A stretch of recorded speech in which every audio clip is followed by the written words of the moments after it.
Kadalasan, tayong mga OFW, pag umuwi dito sa probinsya o dito magbakasyon sa Pilipinas, laging inuubo, makatay ang lalamunan, kung ano-ano pang mga sakit siguro, naninibago sa panahon at sa environment din. Kaya ngayon, naisipan kong gumawa ng fresh tiko galing sa may aming bakuran. Meron ditong oregano tsaka yung guyabano. Ilaga natin yun para gawing tsaa. Iwan ko nga kung bakit ako lagi nagkakasakit.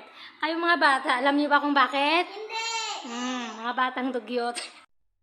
Dito tayo sa may backyard. Ayan yung guyabano. Diba, ang daming gamot daw ito. So maglalaga ako niyan. Mamitas lang tayo ng dahon. Ayan. Actually, doon sa taas, meron ng bunga. Kaya lang, hindi pa hinog. Sana maabutan ko pang hihinog yan. Ito, guyabano din. Oh, may mga pato, mga bibi.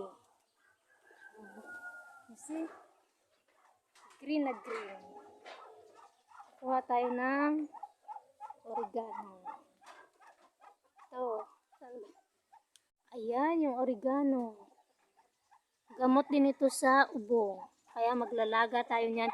Gawin nating tsaa, di ba?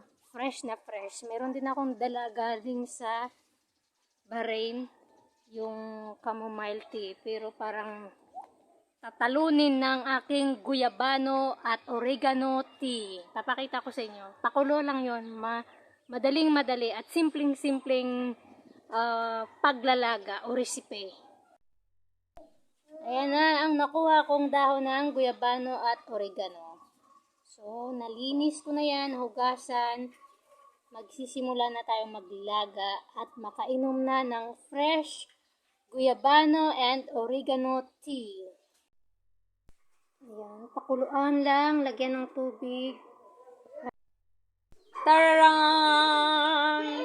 Ayan na at kumulo na ang ating tsaa.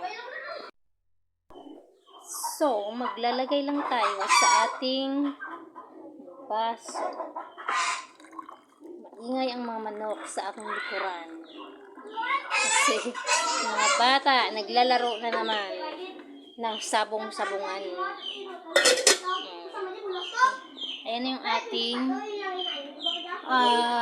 oregano and guyabano tea. So, ito na yung ating oregano and guyabano tea. Masarap. Masarap.